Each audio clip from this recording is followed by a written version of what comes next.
উমামার পর এবার বোমা ফাটালেন মাহফুজ আলম। অবশ্য উনি ওনার ফাটানো বোমাটা খানিকটা নিষ্ক্রিয় করারও চেষ্টা করেছেন, কিন্তু লাভ নেই, এবং এটা করে বরং ছেলে মানুষের পরিচয় দিয়েছেন।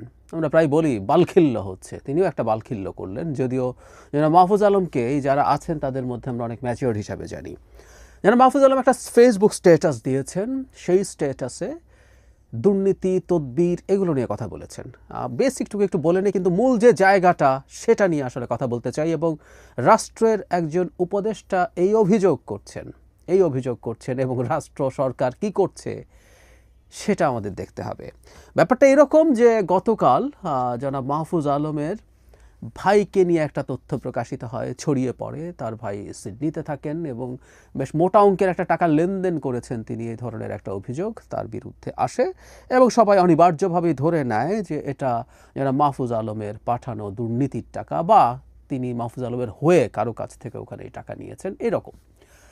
পরে যেন মাহফুজ আলম একটা স্টেটাস দেন, সেখানে তিনি তার ভাইয়ের সাথে কি হয়েছে না হয়েছে, একটা কাজ করার কথা আছে, সেই কাজটা তিনি করেননি, নানান কিছু আমি পড়তে বলছি না, আপনারা ওনার অ্যাকাউন্টে ঢুকে এটা পড়ে নিতে পারেন। কিন্তু একটা পর্যায়ে সম্ভবত যিনি এই কাজগুলো করছিলেন তিনি কনভারসেশনও রেকর্ড করেছেন। পরে সেই কনভারসেশন একজন সাংবাদিকের কাছে পাঠানো হয়। সেই সাংবাদিক যেন মাহফুজ আলমের সাথে যোগাযোগ করে বলেন মাহফুজ আলম তার স্টেটাসে, এবং জানান যে এই কাজটা তিনি দেননি। সেটা কনভিন্সড হয়ে সেই সাংবাদিক আর ওটা পাবলিক করেননি সেই কনভারসেশন। এটা হচ্ছে তার স্টেটাসের জায়গা। কিন্তু খুবই ইন্টারেস্টিং যে বিষয়টা সেটা হচ্ছে এই রকম একটা প্যারাগ্রাফ। আজকাল অনেকের লেজ কাটা যাচ্ছে বলে আমার বিরুদ্ধে লেগেছেন, নতুন একটি দলের কয়েকজন মহারথী এতে জড়িত, সবই প্রকাশ পাবে। একটা সার্কেলে প্রায় সবাই দুর্নীতিগ্রস্ত, কিন্তু একজন কোনো টাকা ধরছেন না, এটা কার সহ্য হবে? আই রিপিট, আজকাল অনেকের লেজ কাটা যাচ্ছে বলে আমার বিরুদ্ধে লেগেছেন, নতুন একটি দলের কয়েকজন মহারথী এতে জড়িত, সবই প্রকাশ পাবে। একটা সার্কেলে প্রায় সবাই দুর্নীতিগ্রস্ত, কিন্তু একজন কোনো টাকা ধরছেন না, এটা কার সহ্য হবে? পরে তিনি এখানে একটি নতুন দলের জায়গায় বিভিন্ন দলের এটা এডিট করেছেন। এটাই বালখিল্য, এটাই ছেলে মানুষই। যে জিনিস ওন করা যাবে না মাথা গরম করে সেটা যদি দিয়ে দেওয়া হয়, ইনি কিভাবে একটা সরকারের উপদেষ্টা হন আমরা আসলে জানি না। তিনি আসলে যা মিন করতে চেয়েছেন সেটা প্রথমটাতেই ছিল, এবং অনেকে রাইটলি অনুমান করেছেন। আমি দেখলাম ফেসবুকে লিখছেন যে উনি কিন্তু পাল্টে ফেললাম, আমি স্ক্রিনশট নিয়ে রাখলাম, এখানে দিয়ে দিলাম। সো স্ক্রিনশটটা পাওয়া যায় এইভাবেই।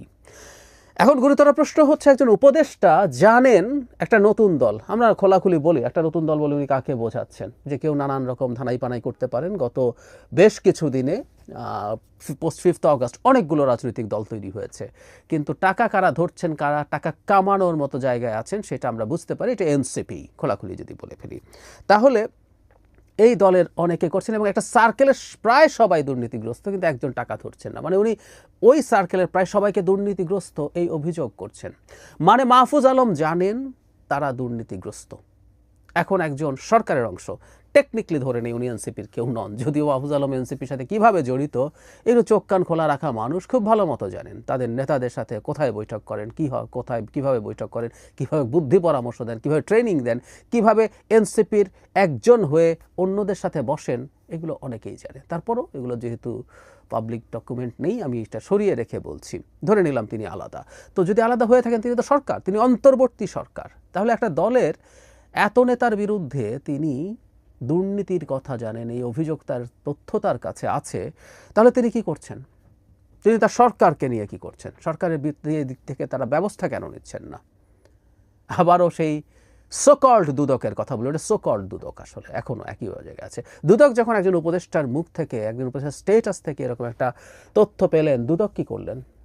দুদকের তো উচিত জনাব মাহফুজ আলমকে ডেকে মাহফুজ আলমের কাছ থেকে তথ্য নেওয়া, যে কে কে দুর্নীতি করছে বলে আপনি জানেন, কার বিরুদ্ধে অভিযোগ আছে বলে জানেন, কি অভিযোগ আছে বলে জানেন, সেসব তথ্য, তারপর তাদের বিরুদ্ধে তদন্ত শুরু করা। কিন্তু হবে না এগুলো কিছুই। যাই হোক, আমাদের সামনে যে জিনিসটা প্রকাশিত হচ্ছে, স্পষ্ট হচ্ছে, যেগুলো আমরা জানতাম, এগুলো আমরা বললে তো অনেকের মনে হয় যে আরে ওর তো একটা পলিটিক্যাল এর প্রতি লাইন আছে, ও ওটা আছে, ও সেটা আছে, ও দালাল হয়ে গেছে, সে কারণে এসব করছে। প্রচুর গালের শিকার হয়েছি এনসিপিরও, জামায়াতের হয়েছি তো বটেই, এনসিপিরও হয়েছি, কারণ তাদের সমালোচনা করছি। তো এখন খুবই গুরুত্বপূর্ণ লোকজন, এনসিপি না হলেও বৈষম্য বিরোধী ছাত্র আন্দোলন ভেরি মাচ অ্যালাইন্ড এনসিপির সাথে। সেই সংগঠনের উমা ফাতেমা বোমা ফাটালেন, এবার মাহফুজ আলমও বোমা ফাটিয়ে আবার মনে করছেন সেটাকে না ফাটানো যায় কিনা, না এটা সম্ভব না, বোমাটা ফেটে গেছে। সো মাহফুজ আলমও করছেন। এখন এনসিপির মানুষজন কি বলবেন? কি বলবেন? অথবা এনসিপি, উনি যেহেতু নাম তোলেন না, এনসিপিটা গায়ে হয়তো মাখবে না, কিন্তু এই সমাজে এই সব শব্দের বাক্যের খেলা দিয়ে এগুলো লুকিয়ে রেখে, এগুলো ধামাচাপা দিয়ে আসলে কোনো লাভ হবে না। আবারও বলছি, সরকারের উচিত, ডক্টর ইউনূসের উচিত অতি দ্রুত যেন মাহফুজ আলম যা বলেছেন সেটার সারবত্তা খুঁজে বের করার চেষ্টা করা এবং সেটা থেকে তদন্ত করা, তদন্তের জন্য দুদককে নির্দেশ দেওয়া। দুদক অবশ্য স্বাধীন, দুদক নিজেই এই কাজটা করতে পারে, দুদকেরই নিজের থেকে করা উচিত। কিন্তু দিনের শেষে যে বললাম করা উচিত, ডক্টর ইউনূসের চাপ দেওয়া উচিত, এগুলো কিছুই হবে না। জনগণের সামনে প্রকাশিত হচ্ছে, এটা খুবই ইম্পর্ট্যান্ট। ঘর থেকে যখন এইসব অভিযোগ আসে, জনগণ বুঝবে আসলে জুলাইকে কেন্দ্র করে কিছু কিছু মানুষ কি পরিমাণ ধান্দাবাজির দোকান খুলেছে, এটা জানা জরুরি।